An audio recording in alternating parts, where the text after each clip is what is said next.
E aí, pessoal, quero falar com vocês hoje sobre esse livro aqui, ó, Nefertiti, né? E os mistérios sagrados do Egito. Então, quero comentar com vocês sobre isso e o que eu aprendi lendo esse livro e fora outros livros que aqui eu não trouxe. E quero compartilhar com vocês sobre esse assunto, sobre Amenhotep IV, né? Ou Amenófis, que o nome, vocês sabem, vai mudando com o tempo, ou a tradução também muda, mas ele, quando vai fazer a adoração ao deus Aton, ele coloca o nome dele como Akhenaton, e junto com a rainha Nefertiti, né? Que é o livro onde eu mostrei aqui para vocês. Eles são da 18ª dinastia, certo? E eu vou contar um pouquinho da história deles para depois passar o que eu aprendi, o que eu entendi dentro do meu conhecimento, da minha capacidade para vocês. Eles fundam a nova religião, né? Exclusivamente monoteísta, né? Ao culto da força vital, o Aton vivo, né? Que é o deus Aton. Amor à natureza é o que está mais em alta aqui nessa escolha em que eles fazem. A gente tem a rainha Nefertiti, né, que é o livro dela, falando sobre pessoalmente, aonde nós vemos uma mulher guerreira, forte, bonita, né? Não todos falam da beleza, né? Da uma coisa fora do normal, né? Um espetáculo da beleza dela. Inteligente, era uma mulher que sabia administrar, tinha credibilidade, muito autoritária, poder pessoal, autoestima, uma sociabilidade muito grande, era forte e estrategista. Tem algumas pessoas que usam ela como um arquetipo, né? Aí você procura aí sobre esse assunto. O deus Aton era o deus da consciência pura, ou a consciência suprema. Eles reinaram por aproximadamente, aí os estudiosos ficam entre 14 a 17 anos. Nefertiti significa a bela chegou. Eles tiveram 6 filhas. Depois eu boto o nome delas aqui para vocês verem. Algo interessante aqui que foge da tradição da época é que quando você vai buscar os registros da família de Akhenaton e Nefertiti, você vê eles sempre juntos. A família, eu vou botar a imagem para vocês verem também, brincando, né, com as filhas, num momento de distração. Vocês vão ver imagem deles de uma forma assim carinhosa, demonstrando carinho um para o outro, se alimentando, né? Então era imagens, pinturas que antigamente não era comum, e eles fogem dessa tradição aí. Então é algo que você percebe como era a família, né, antigamente. E aí o que acontece com Akhenaton e Nefertiti? Eles acabam ficando intolerantes a outras religiões, a outros deuses. Você vai ver Akhenaton e Nefertiti construindo Amarna, né? Uma outra cidade totalmente do zero, totalmente intocada, totalmente virgem, né? E construindo algo totalmente novo para esse deus Aton, monoteísta. Eles saem, como eu falei com vocês, dessa tradição de deuses que era o deus Ra, de Faraó, o filho de Ra, filho do sol. Ele governava como rei e como Deus, certo? Isso aí a gente compreende rápido e entende. A cidade antiga do Egito era Tebas, né? Onde o deus Ra era adorado, padroeiro. E ele era dado como criador do mundo. Nós temos outros deuses também muito conhecidos, como Amon, Horus, Tote. E exemplo de Amon era em Karnak.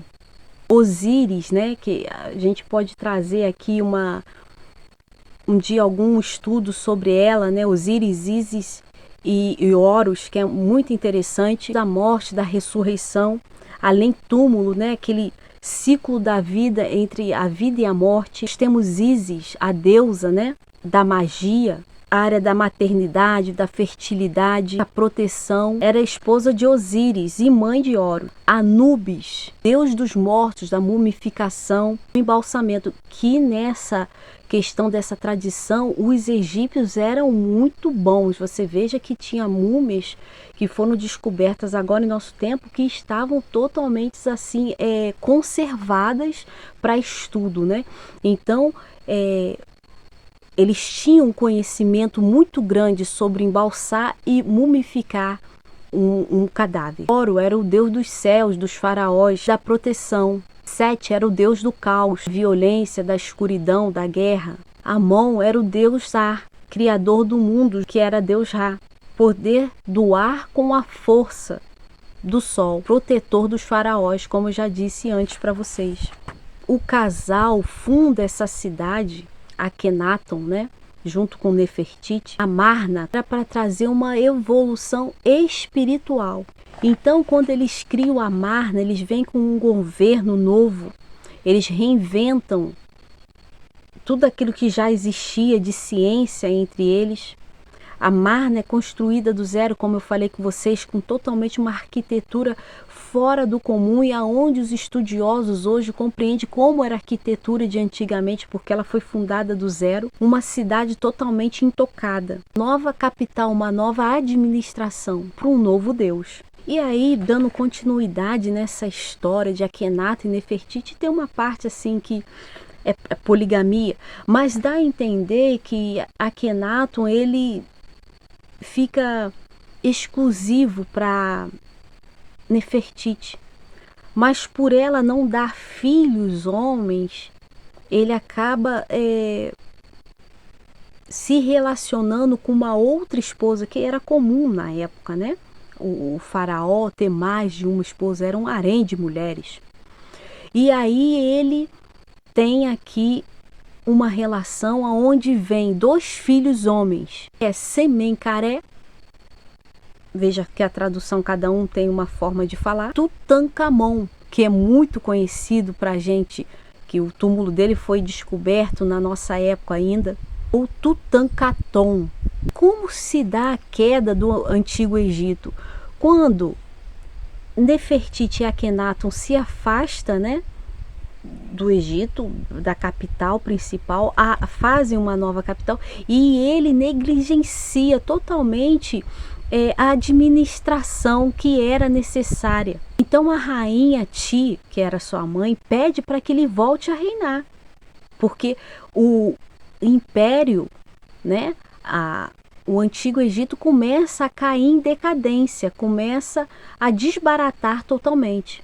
Ele ignorou os assuntos de Estado e em pouco tempo, lógico, evidentemente, que a capital principal começou a cair em desordem. Aqui é onde eu queria chegar com vocês, né, depois de contar um pouco da história de Nefertiti e Akhenaton, que era dado como casal solar, né, um casal perfeito, né, visto como um casal perfeito, tem até o arquetipo deles e tal. Aprendi com o livro, né, aquilo que tocou em meu coração para compartilhar com vocês aqui. Mudanças radicais, né, fazer mudanças, estar apto ou preparado para elas, envolve transformações, insatisfação da vida, o desejo de renovar mesmo, né? A necessidade de algo dentro de você que está te chamando para fora.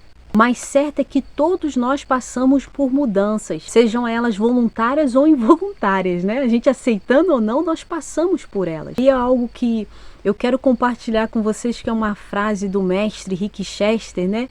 Que ele diz assim: o mundo não gira, ele capota, né? Então essa frase é interessante, porque essas mudanças que a vida traz pra gente faz isso. Ela só não gira, pode capotar mesmo. E esse mundo girando, nós precisamos estar em movimento também e seguir esse movimento, andar nele, seja para o nosso crescimento, com atitudes positivas e aceitação dentro do coração. O universo, na verdade, deseja o nosso bem, a nossa evolução. Coisa que me chama a atenção de Nefertiti é a adoração, a fé. esse conceito em que ela guardou no seu coração de adorar somente um único Deus, um verdadeiro Deus, que não é necessariamente o sol, o Deus Sol. É um simbolismo daquela iluminação, daquela irradiação, da força que traz o sol. Não é o sol, é só um símbolo. Fica aqui o aprendizado de que aquilo que eu acredito, daquilo que você acredita, da gente seguir o nosso caminho, mesmo que há pessoas que vá parando, que vá desistindo pelo caminho, ou que vai seguindo outros caminhos aonde ela acha que aquilo é certo para ela. Você segue o seu caminho daquilo que você sente dentro do seu coração. Porque uma coisa é certa, não dá para ficar parado. Porque a fé te impulsa, ela te empurra para seguir. E ela tem essa fidelidade para com Deus Atom. Você veja que Akhenaton, ele tem um momento que ele para, ele se distrai com as coisas do mundo. Ele não tem mais visões do Deus Atom, então ele fica desiludido. Eu acredito que ele não perdeu o amor por Deus Atom, porque quando você tem uma experiência muito forte na vida, não tem como esquecer daquilo que foi tocado, que está dentro, que você sabe, o que você viu, o que você ouviu e assim por diante. E aí a gente também pode falar sobre essas mudanças, né? Essas mudanças que acontecem na nossa vida, mudanças radicais ou não, no ponto negativo, aonde a pessoa muitas das vezes não está preparada para aquela mudança ou não aceita aquela mudança. Eu não aceito isso aqui, eu não quero isso para a minha vida. Por a pessoa não ouvir conselhos, por não buscar conselhos, ela acaba se perdendo nessas consequências que a vida traz de escolhas erradas. Essas mudanças que poderiam ser benéficas para a pessoa crescer e evoluir acabam sendo danosas, né? Prejudiciais, porque ela não acompanha a mudança, o crescimento que está acontecendo, onde o orgulho e o ego domina. Um novo lugar, né? Isso aqui também é interessante. Quando eles mudam de Tebas para Amarna, é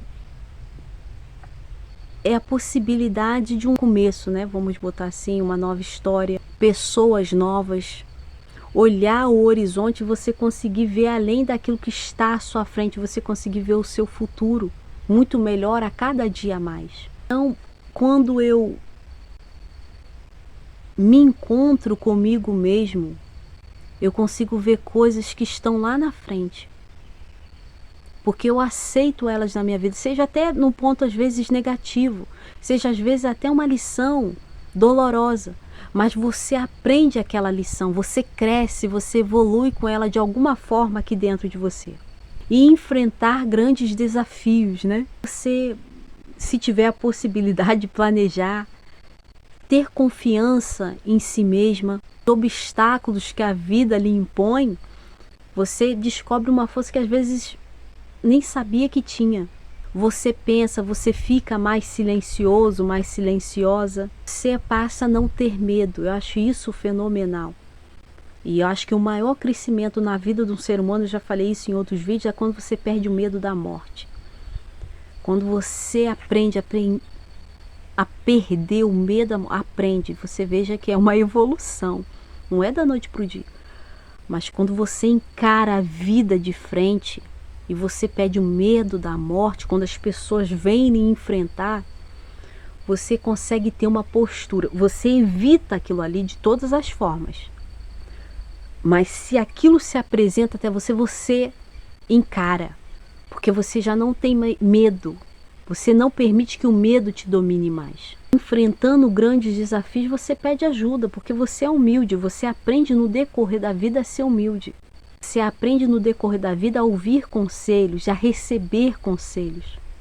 E também a ajudar as outras pessoas que vêm também de encontro a você, que está no mesmo caminho de crescimento. Você aprende a lição dada do universo. Porque tudo que chega até nós nos foi dado pelo universo. Então eu e você aprende a se entregar a aceitar e seguir um caminho melhor a cada dia mais. Então, que a gente tire de lição.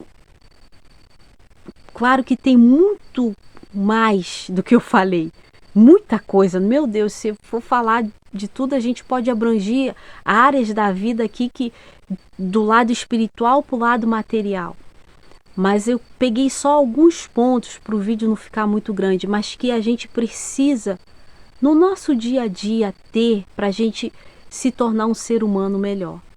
Então que eu e você venha ter isso no coração e na mente, aprendendo com o casal Nefertiti e Akhenaton a evoluir e a ter uma fé inabalável nesse Deus único. Obrigado pelo seu like, obrigado por se inscrever no canal e vamos que vamos!